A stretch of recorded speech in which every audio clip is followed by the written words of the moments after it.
Good evening. I welcome you all on the behalf of StudyIQ.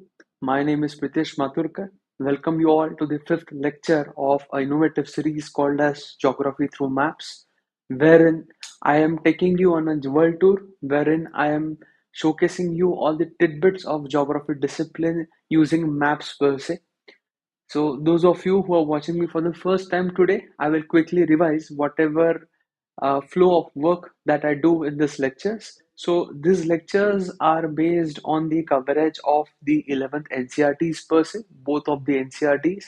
These lectures are based on the coverage of GC Leon. So, using the knowledge of these lectures, you all can do roughly 50 to 60% of your geography GS per se, and using the knowledge, using the conceptual clarity of these lectures, you can very easily grasp the advanced level topics of geography discipline too. So my ultimate aim, my ultimate objective with each and every one of you is that I want to make you comfortable in the discipline of geography. I want that each and every one of you should like this discipline, not fall in love. Otherwise, you will end up teaching geography like me. So just like this discipline, don't fall in love. Okay. So every lecture, I will be continuing from the previous lecture.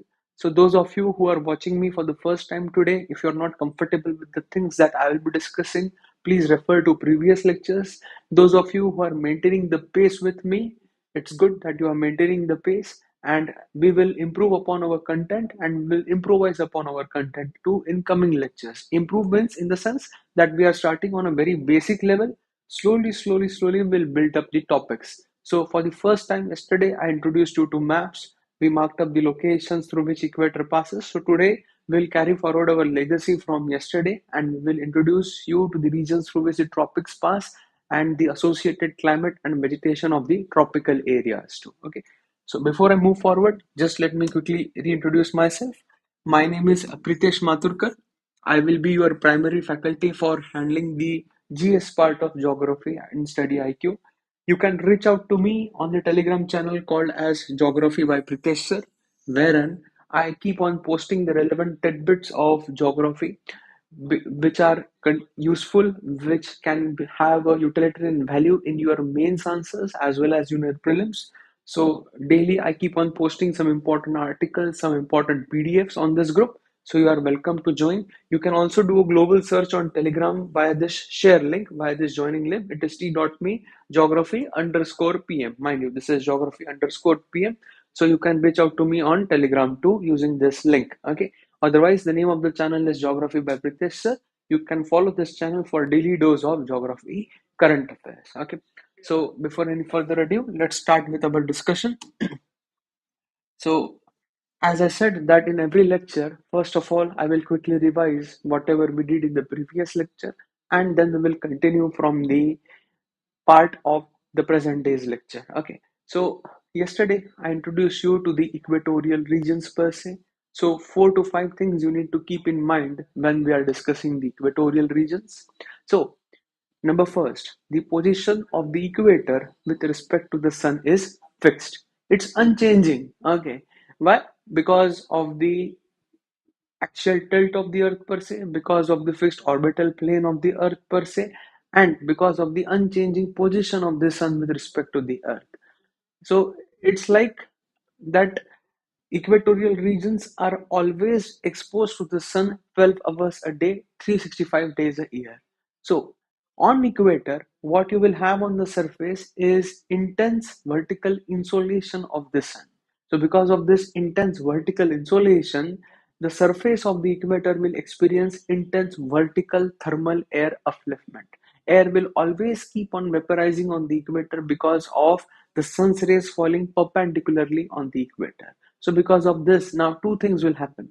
As the air is rising, as there is thermal upliftment of the air, you will have intense cloud formation on the equator. And as I told you, the clouds that form on the equator, those are called as cumulonimbus clouds. Okay, cumulonimbus clouds are those clouds which have great vertical extent, and they also stretch in the atmosphere. So you have a great vertical extent and they are stretching on the horizontal extent. So because of this, what happens?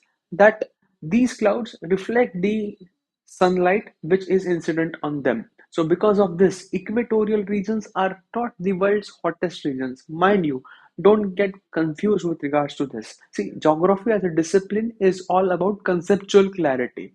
Okay, so if you understand this, why equatorial regions are not the world's hottest regions? Why? Because of cumulonimbus cloud formation, which reflect the sunlight there and there itself in the upper reaches of atmosphere. The technical term for that is albedo. I have not yet discussed that term, but in due course of time, I will be enlightening you with regards to albedo. For now, just remember that these clouds, they will reflect the sunlight then and there itself.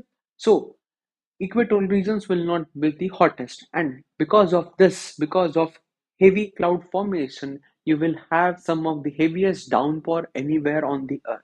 So if you are standing on the equator, you will always have to carry an umbrella because you never know when the downpour will come.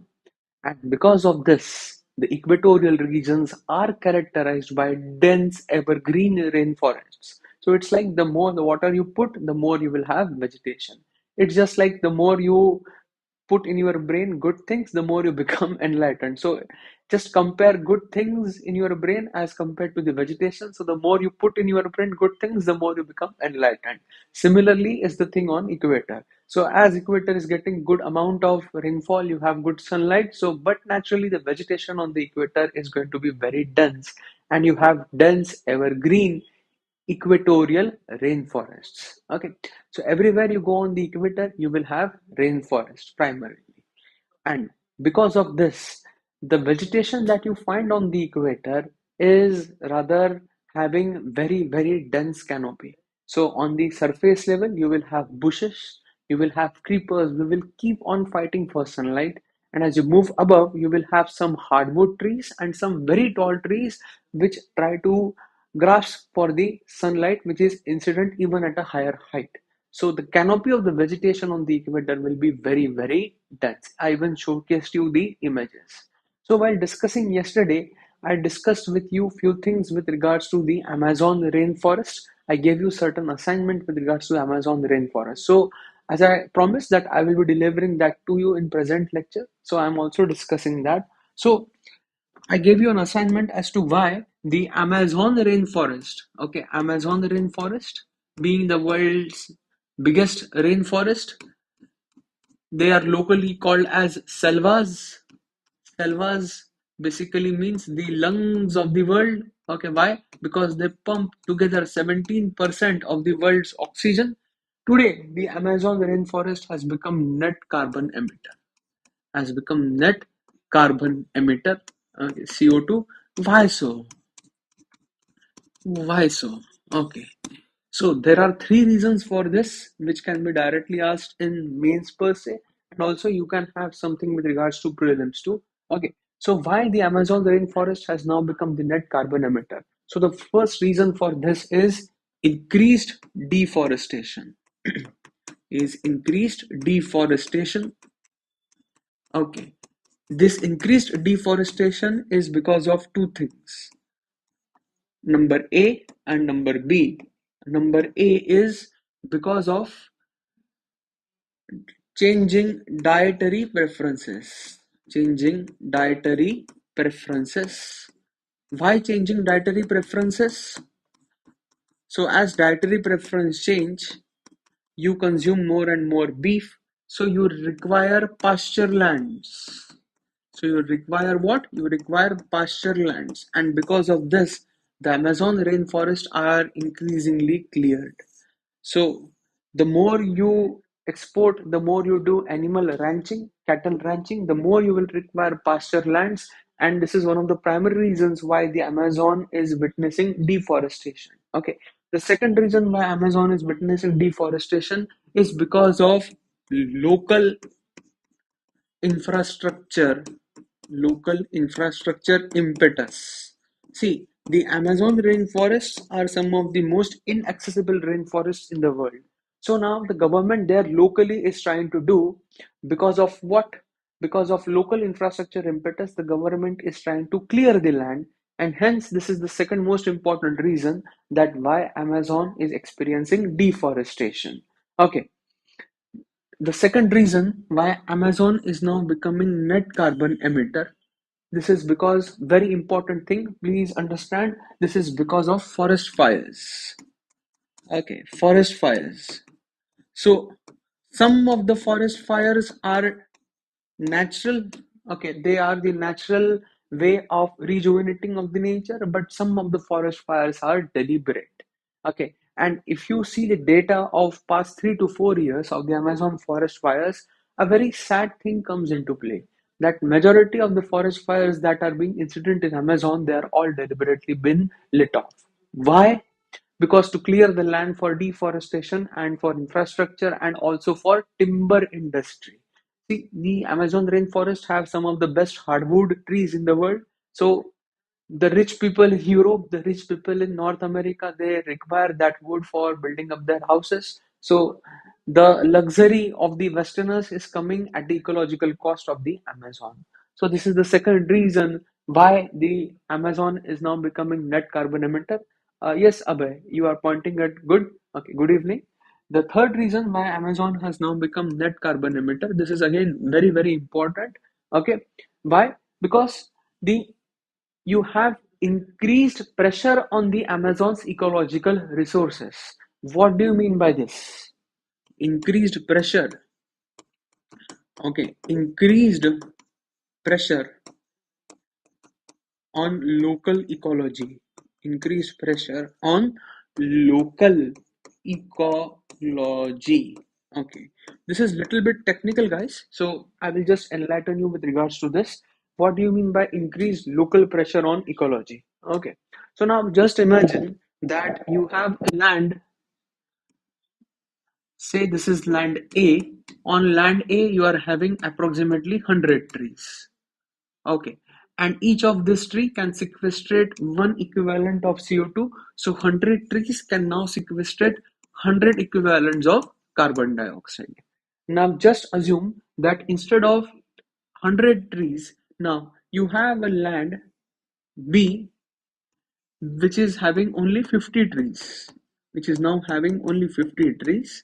So and the atmospheric carbon dioxide which is being pumped is still 100. Okay, you have to still sequestrate 100 CO2. Can 50 trees sequestrate 100 CO2? The answer is yes, but it will require more what? It will require more time. So what is happening on the local ecology? You are having increased pressure with regards to, with regards to, with regards to, with regards to carbon sequestration. This is very important, guys. Please understand this very, very properly with regards to carbon sequestration. Okay, this means what? There is a mismatch between demand and the supply. If I'm talking in purely economic terms, so the carbon which is being pumped, it is beyond the sequestration capacity of the local ecology. So, because of this, the local ecology is not able to support the increased amount of CO2 that is present over there. So, these three are the main reasons why Amazon has now become the net carbon emitter instead of net sequestering agent. Okay, so this can be directly asked in mains, this can also come in prelims. So, hence, I thought that this is an important issue which you and me need to be highlighted. Okay, another very important issue, guys, which is not yet talked. Okay, deforestation. Okay, I will discuss this when I'll be discussing Africa now. So another important issue is clearing of land for cocoa pod cultivation and for palm oil cultivation. This I will discuss when I will discussing Africa and the Malaysian regions too. So you can also add the third reason for deforestation in number one as increased pressure for cocoa pod cultivation and palm oil cultivation. This is a very dire situation, guys, but we need to work upon this. Okay. Recently, the government of Brazil has changed, the prime minister has changed. So let's hope that the things go in a positive way and we have Amazon being termed again the selvas of the world. Okay.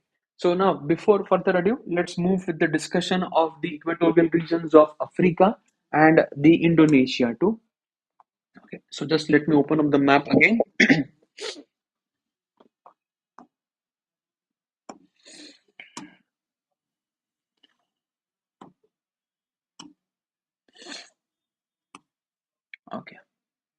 Now I'm opening up the map of Africa for you all. So the equator passes through Africa through its central part like this. This is the path of equator. Okay. Over here you have the Central African equatorial rainforest. They are called as the rainforests of Congo. Okay, the Congo rainforests are very much in news for two reasons particularly. Number one, the Congo rainforests are very much in news for viruses. Okay, the deadliest viruses known to mankind, they come from this part of the world. So the deadliest virus known to mankind is Marburg virus. It comes from here. The other deadliest virus, they include the virus of Zaire Ebola. Okay, very deadly disease. You have viruses like malaria. Okay, so the malaria which occurs in Africa is very different from the malaria which occurs in the Indian subcontinental region. You have different vaccination programs too. So the Congo rainforest is very much in news for viruses. And right now, as of 2022 and 2023, the Congo rainforest is very much in news. Why? Because for the first time, the government of Democratic Republic of Congo has opened up the Congo rainforest for coal mining. For coal mining. Okay. Why coal mining? Because you all know that above in Europe you have war between Russia and Ukraine, and Europe is heavily dependent on Russian natural gas for this. So, as Russian natural gas is now coming in a dwindled quantity, so the European countries are now reverting back to African countries for coal. Okay, because you need to warm up in the winters. European countries, they suffer immensely in the winter. They need to warm themselves. So now they are looting again the African continent for coal. So this is the hypocrisy, guys. On one end, you say that you are going green, and on the other end, you start again utilizing the African resources for your own comfort. And Africa, as you all know, it's not a rich continent, it's a poor continent, guys. So if money is coming, people will always welcome money first. They will not think of climate change, they will not think of ecological consequences. So the Congo rainforests are very much in news for the opening up for coal mining. And there is a national park over here. Please remember the name of the national park. The name of the national park is Virunga National Park. Okay, Virunga National Park. It is known for chimps. Okay, it is known for orangutans. It is known for orangutans. So all of these species, ape species, are now witnessing increasing threat because of the opening up of Congo rainforest for the um, coal sector with regards to the thermal power plant generation in Europe per se. So the luxury in one continent is coming at an ecological cost in another continent.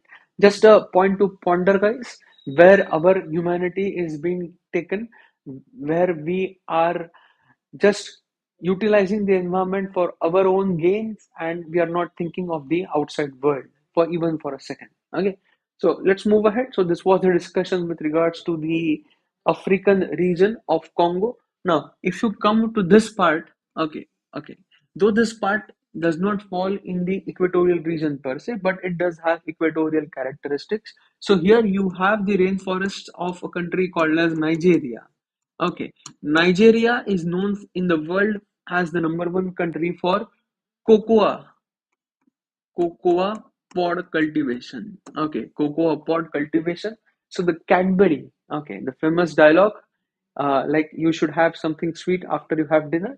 So one company in the world regulates the entire cocoa pod cultivation and its pricing. Okay, cultivation in the sense that cultivation is done by local farmers, but its import, its export, all of it is managed by just one single company. I will not name the company. You all know what controversies you have, this being an online medium. So an average cocoa pod farmer in Nigeria does not even earn $1 a day. Okay, and the chocolate which is being sold in the luxury markets of Europe, like Belgium, okay, so the chocolate sells for hundreds of dollars. So you just imagine that you are paying hundreds of dollars for, let's say, 10 gram or 100 gram of chocolate, whereas the farmer who is cultivating that is getting less than $1. Okay, And the equatorial rainforests of Nigeria are again witnessing increasing threat because of the increased demand of cocoa pod cultivation. Okay, so this is a very dire kind of situation with regards to the equatorial rainforest. Even in the Amazon, even in Africa, they are facing increased anthropogenic pressure. Okay, this is all with regards to the human activities, human luxury. Okay, I would like to quote Mahatma Gandhi over here that there is nature has everything for man's need, but nature has nothing for man's greed. Okay, so this is pure greed per se. Now let's move to the discussion of the rainforests of the Indonesia too. Yesterday I introduced you that you have equator passing through Indonesia, and I introduced you to an island called as Borneo, where you have three countries. You have Indonesia, Malaysia, and Brunei. And the rainforests of Borneo are some of the best rainforests of the world, and even those are facing now increasing threat. So now let's move to the discussion of the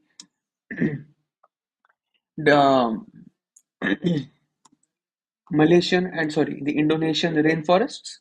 Okay. So if I take you to Indonesia, so this is the island of Borneo. So this is the island of Borneo in Indonesia. Okay. So this has some of the best rainforests of the world, rainforests of the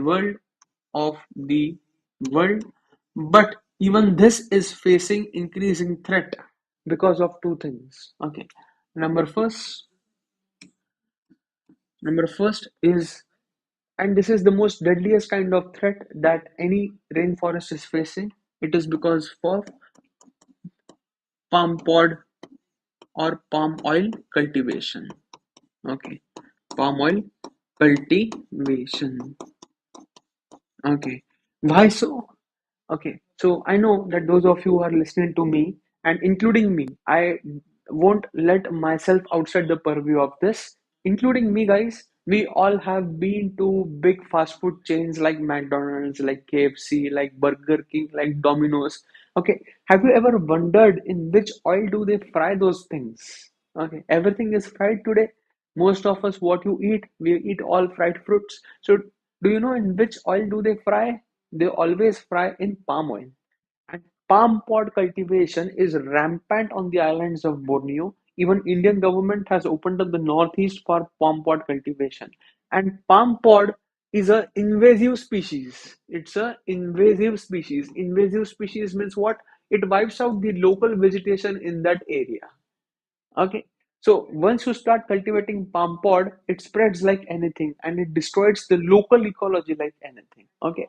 So it's basically my demand, your demand for increasing fast foods, for increasing fried foods, which is resulting into the destruction of equatorial rainforests of Borneo.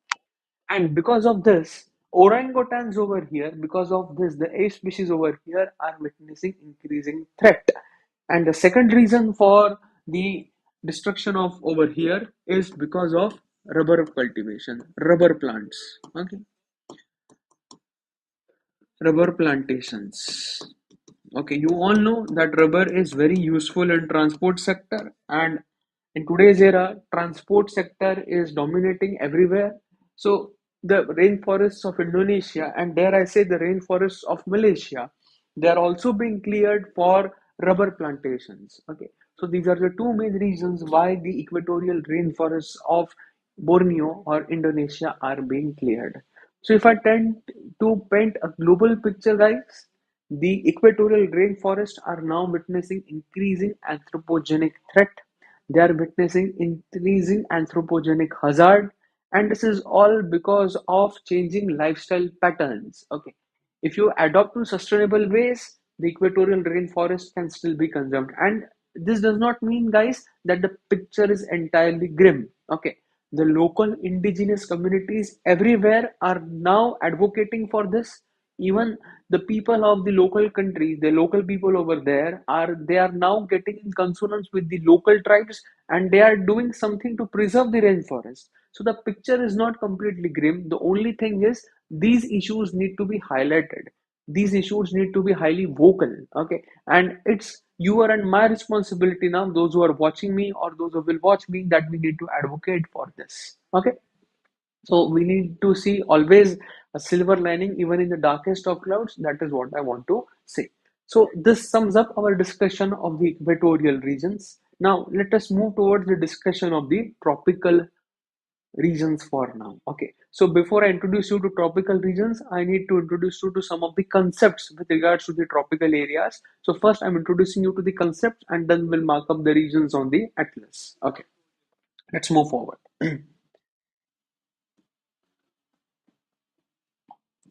So now we are moving towards the discussion of the tropical areas. Okay, the tropical areas. Okay, tropical areas means what? The areas sandwiched between 23 and half degrees north and the 23 and half degrees south. Okay, so between Tropic of Cancer and Tropic of Capricorn. Okay, so in order to understand these areas, you first need to understand the pressure conditions over here, the pressure belts in this region. Okay, so I'm introducing you to a concept called as pressure belts. Very crude understanding, but we will not move into the advanced concepts, but relatively smaller concepts. Okay, so you all know that Earth is rotating on its axis from west to east. So if I'm considering the rotation of Earth's axis from west to east, the rotation is a circular motion. Okay. So the Earth is rotating on its axis from west to east like this. Okay. Hence you have sunrise in the east and sunset on the west.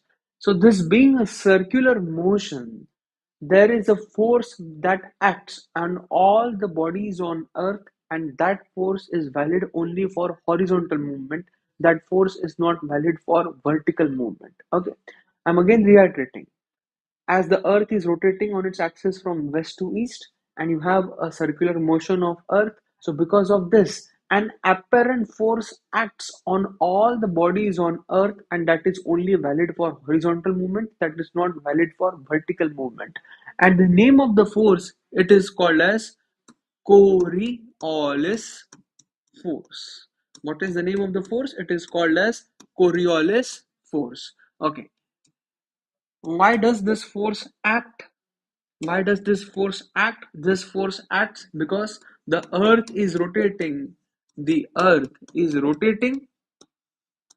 The earth is rotating on its axis from west to east. And number two, as the earth rotates, you have apparent deflection. You have apparent deflection. You have apparent deflection in the moving bodies, in the moving bodies, in the moving bodies. But this deflection or this apparent force is only valid for horizontal motion.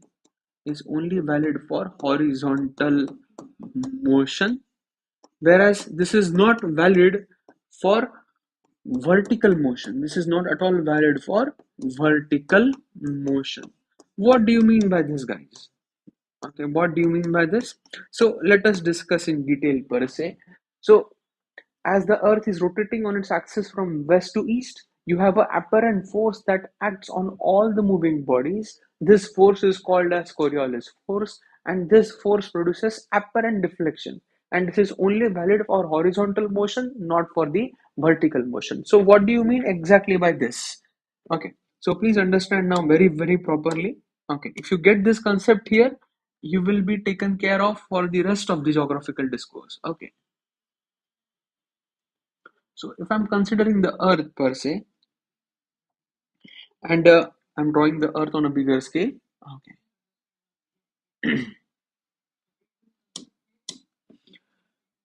so let's say this is our equator.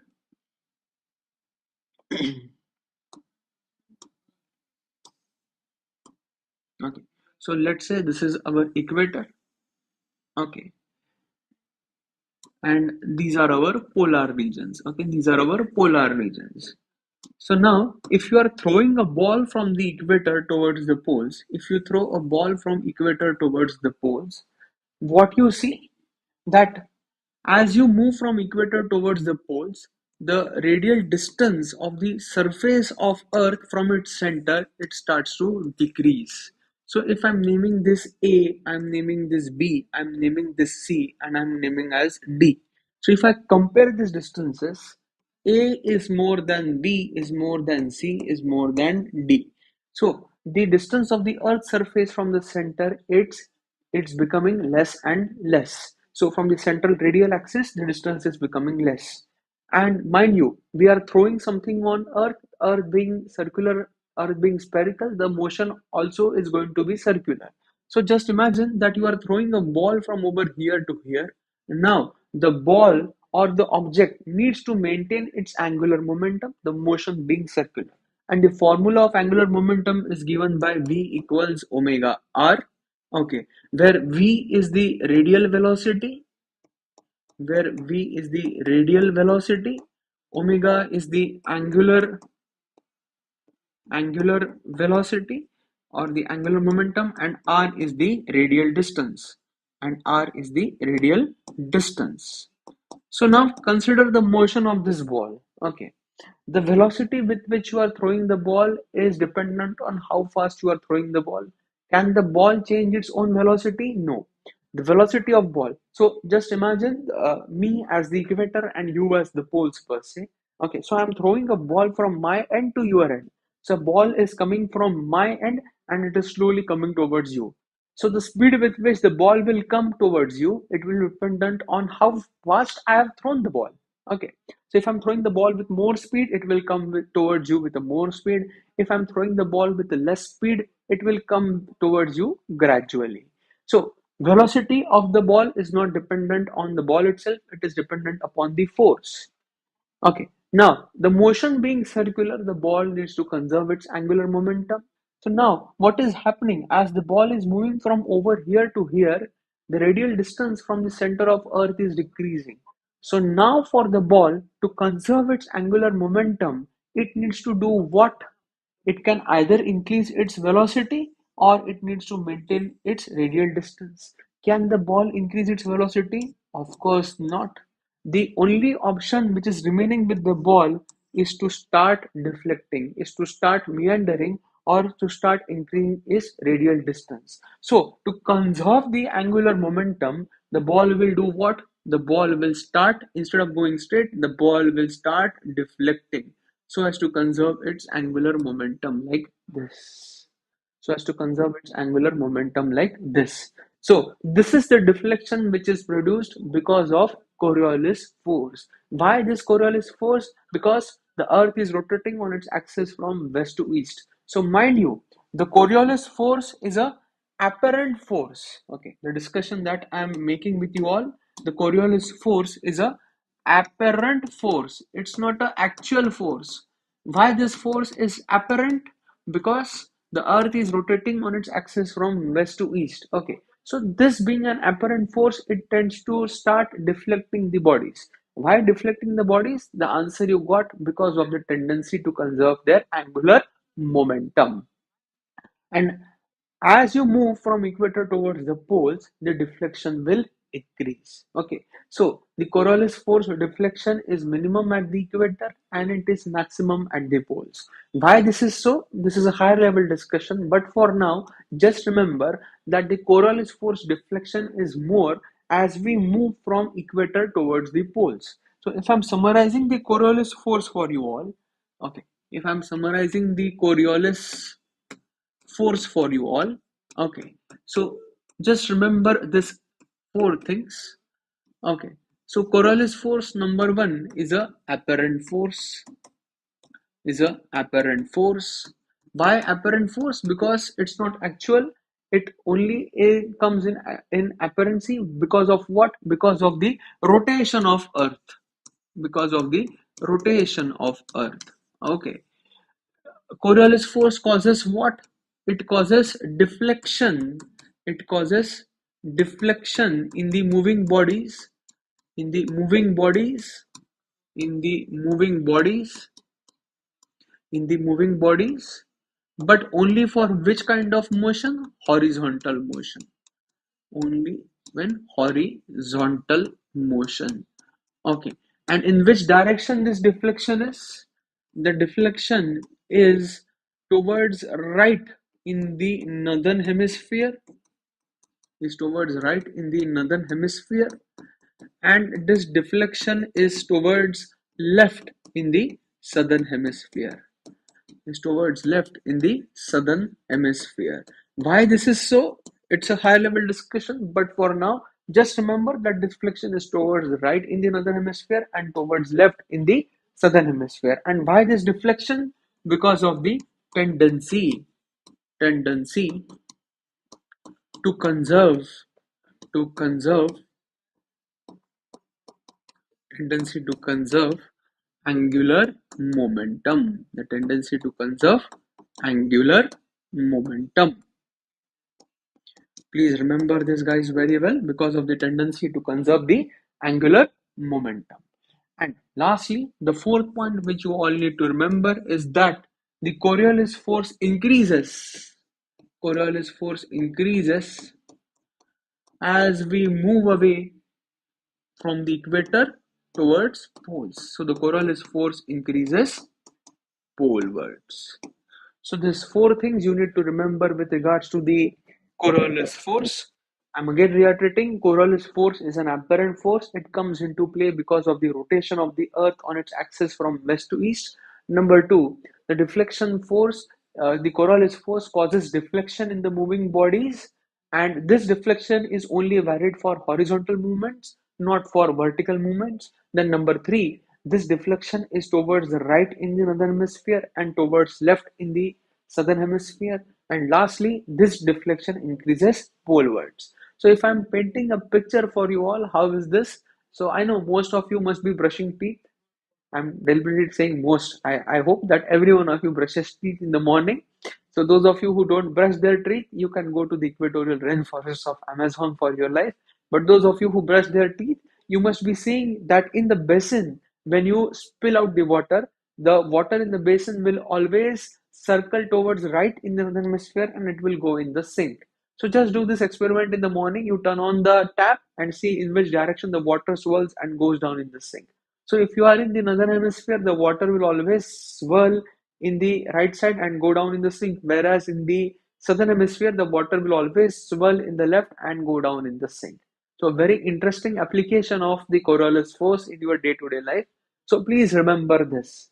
Now you must be wondering, sir, why are you teaching all this? Okay, this is needed for understanding the tropical regions. So I hope this much is comfortable, this much is sufficient for your all understanding. So now let's carry on our discussions further.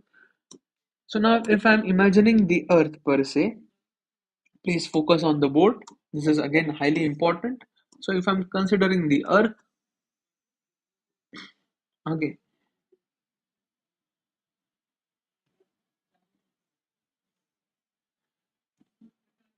okay. And if I'm imagining the sun's rays that are incident on the earth, okay. So just imagine that these are the sun's rays. On the equator, the sun's rays will fall perpendicularly. Okay, these are our sun's rays that are falling on the equator. So because of this, on equator, you are having intense vertical convection. Okay, so the air will rise up above equator and the air will diverge towards the poles. Now, ideally, the air should diverge towards the poles and sink at the poles. But now, what is happening? You are having Coriolis force that is acting on the horizontal motion. So, as soon as this air rises and it starts to diverge at the towards the poles being colder, what happens? So as soon as the air rises, it starts deflecting towards the poles. Which force comes into play?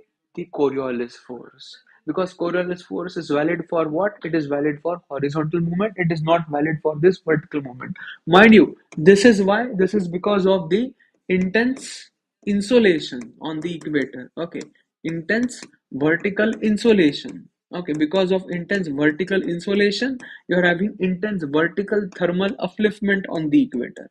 You are having intense vertical thermal upliftment. So Coriolis force has nothing to do. Coriolis force has nothing to do with this. Okay. Coriolis force has got nothing to do with this. Okay, with this upliftment. This has got everything to do with the incident vertical rays of the sun, which are falling at a 90 degree. So once the air is warmed up, it has reached and it has started to diverge at the poles.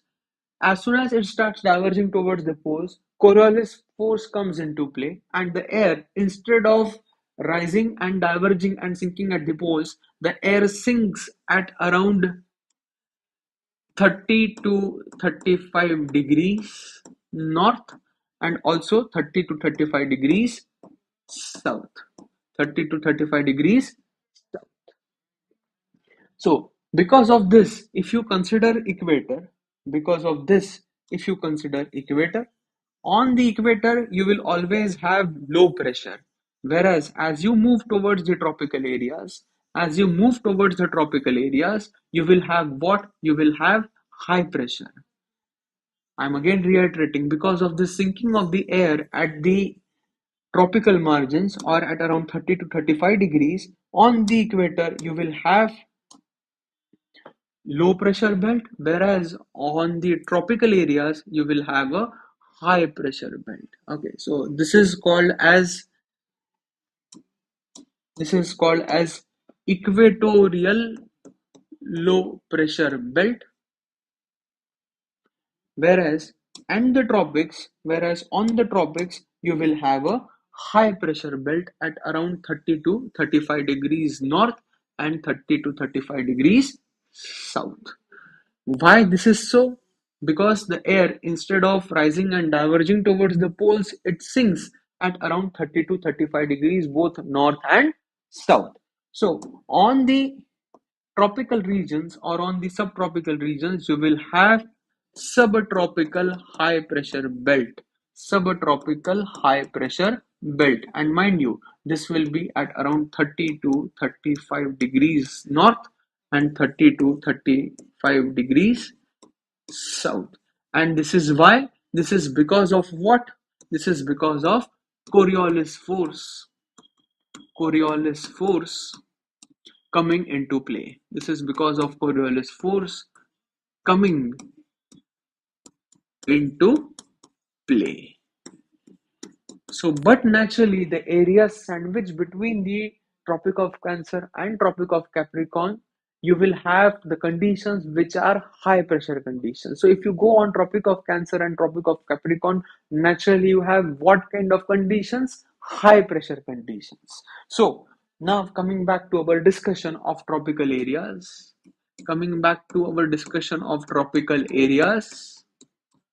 you will have what? Because of Coriolis impact, because of the apparent deflection of Coriolis force, air, instead of sinking towards the poles, it is sinking on the horse latitude or it is sinking on the tropical latitudes. And because of that, the tropical areas are characterized by number one, high pressure conditions. They are characterized by high pressure conditions. The simple answer, because of what? It is because of Coriolis force. Coriolis force deflection. Okay, very simple answer, plain answer. Just need to remember this for now. And because of the high pressure conditions, as the conditions are high pressure, on equator the pressure is low, so the air is rising, it is resulting into cloud formation. Now just imagine the pressure is high. Just imagine this is the tropical area. If I'm assuming this being the tropical area, this part of my hand, and the air is sinking over here, the pressure is high. Will it result into cloud formation? Definitely not. Okay, you have cloud inhibiting conditions over the tropical areas because the pressure being high, and hence on the tropical areas, because of high pressure conditions, you don't have cloud formation. Okay, the cloud formation on the tropical areas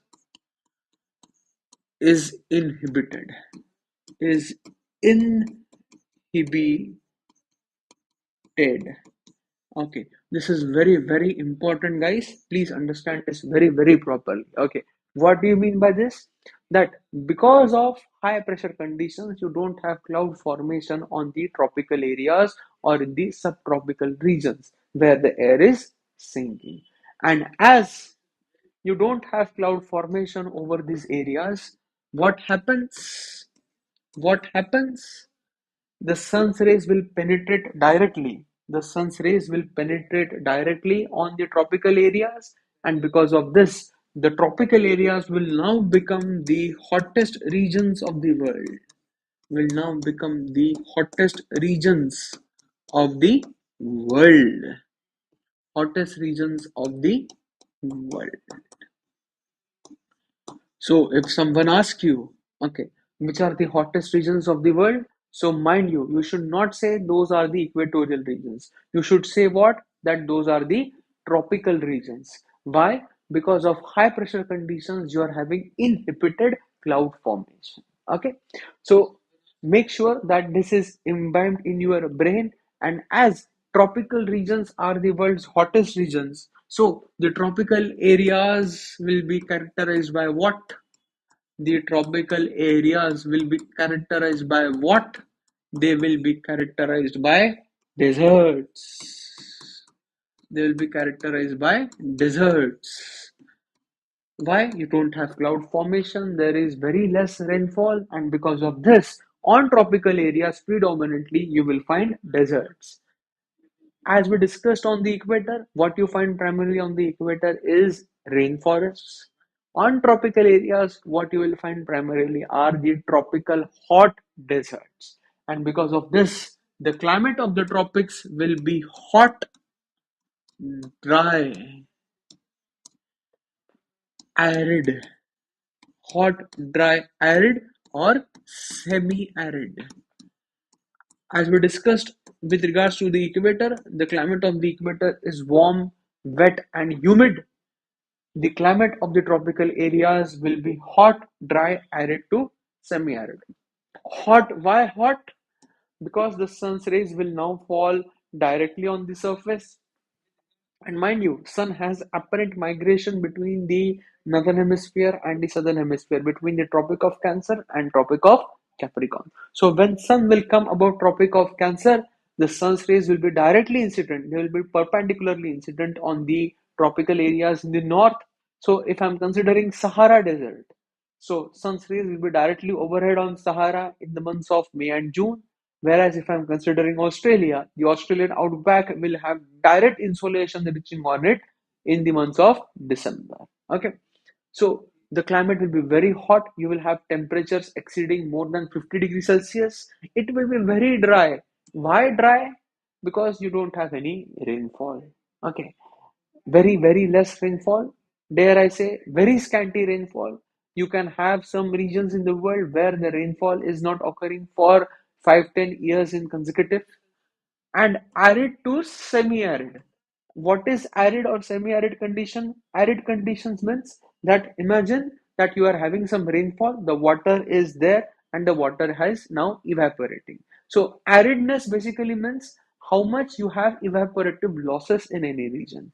So if you are having very high evaporative losses, the region becomes arid to semi-arid. Otherwise, if evaporative loss is less, the water can be present over there in the form of lakes, ponds, or some reservoirs too. Whereas in deserts, you don't find anything except the oasis. So the climate of the tropical areas will be hot, dry, semi-arid kind of thing. Okay. So if I'm summarizing this for you guys, whatever we discussed today, so I introduced you to the tropical areas. Before discussion of the tropical areas, I introduced to a topic called as Coriolis force. Why we need to study Coriolis force? Because Coriolis force is integral to understanding the high pressure conditions over the tropical areas. What is Coriolis force per se? Coriolis force is an apparent force which comes in play because of the rotation of Earth on its axis from west to east, and because of this, you have apparent deflection in the moving bodies, and mind you, this deflection is only valid for horizontal movement, not for vertical movement per se. Okay, and this deflection causes the deflection in the moving bodies towards right. So, your perspective, this is right. So my perspective, this is left. So right in the northern hemisphere and left in the southern hemisphere. Very interesting thing I told you. When you will brush in the morning tomorrow, see the direction in which the tap water is going into the sink. If you are residing in the northern hemisphere, the water will swirl towards right and go down. And if you are residing in the southern hemisphere, the water will swirl in the left and it will go down in the sink. Okay. Very interesting application. And hence, because of this, now what will happen? The air, instead of rising and sinking towards the poles, the air will sink at these subtropical latitudes. It will rather sink at latitudes called as horse latitudes. Why do we call them as horse latitude? A very interesting story behind it. I will discuss it tomorrow. Okay. And because of this, the tropical areas are those areas where you have high pressure conditions. We call it as subtropical high pressure belt. On equator, as you have intense vertical convection, so the equatorial areas will have low pressure, tropical areas will have high pressure. And as tropical areas have high pressure, you don't have cloud formation over those regions. You have inhibited cloud formation, and hence the tropical areas becomes the world's hottest regions, not the equatorial regions. Please clear this thing in your mind that equatorial regions are not the world's hottest regions. The tropical regions are the world's hottest regions. And hence, on tropical areas, if you go, you will always find deserts and the climate will be hot, dry, arid to semi-arid. Okay, so this is what we discussed today. So now let's open up the map and just let me show you the dry desert topography of the tropics. Okay, very interesting to see. In the next class, we'll see the countries through which the tropics passes and the deserts through which the tropics passes. So first, I'm doing with the Tropic of Cancer per se.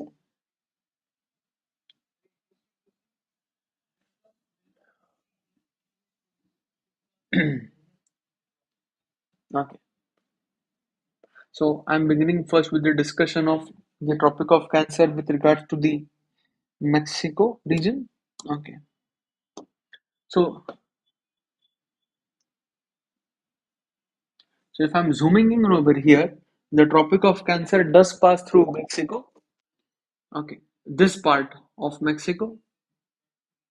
Okay, the Tropic of Cancer does pass through this part of Mexico, and over here you have an entry called as Mexican Plateau. Okay, you have an entry called as Mexican Plateau. It is one of the driest regions of the world, and you can even see this is showcased in brown shade. Okay, light brown shade indicating that this is a dry region. If I now move forward towards Africa, the areas through which the Tropic of Cancer passes. So as soon as you will see Africa, you will see this very dry region of the world. We call it as Sahara and Sahel region. So if I'm showcasing you the region on the map, see this entry. Okay, this complete region of the world. Okay, this complete region of the world. This is Sahara, Sahel belt, and this is our Saudi Arabian peninsula. So as you can see in your atlas, the tropical regions will have deserts. Here you have Sahara desert, and here you have the Saudi Arabian desert, the Saudi deserts. The name of the deserts I will highlight you in tomorrow's lecture. But as I told you that the tropical areas will be having what? They will be having tropical hot deserts. So please keep this in mind, guys. Okay. And if I move towards India now, so all of you know in India we have the tropical hot desert of Thar. So in India, if you can see on the west side of Rajasthan, you will again see the dry desert of Marustali, this light brown shade. Okay, we call it as Thar. So this is our Thar desert. Okay. So the Tropic of Cancer, you have all these dark or light brown shaded areas indicating deserts. Similar thing you can expect for the southern latitudes too, where you have Tropic of Capricorn.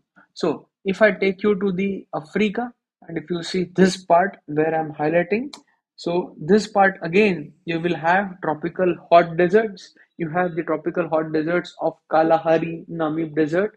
The deserts name we will do in the next class. I will also highlight the countries through which the Tropic of Cancer, Tropic of Capricorn passes per se. So this again a very dry area. Okay.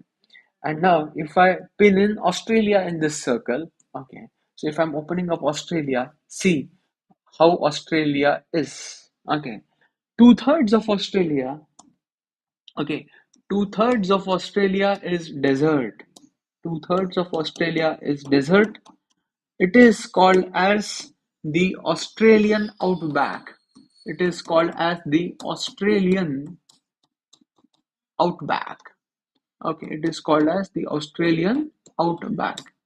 Okay, so make sure that you are imbibing this properly in your brain too, that two-thirds of Australia is desert. Okay, why so? Because the tropical areas will be the hottest regions of the world. They will be characterized by tropical hot deserts. Okay, so in the next class, we'll mark up all the entries. We'll mark up all the important parameters with regards to tropics. I hope that you are all comfortable with this info.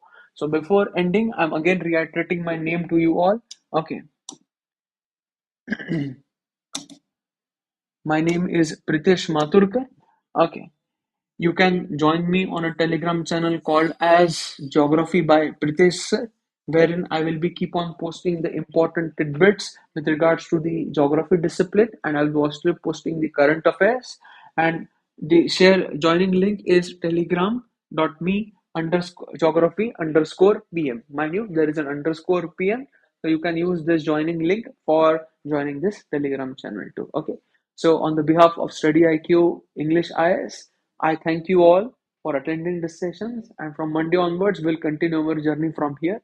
So I sum up the fifth lecture on the behalf of the institute, and on Monday we'll meet for the sixth installment of this series. Have a happy weekend, everyone. Work hard and smart because that is what is needed in civil services examination. See you all on Monday. Bye bye.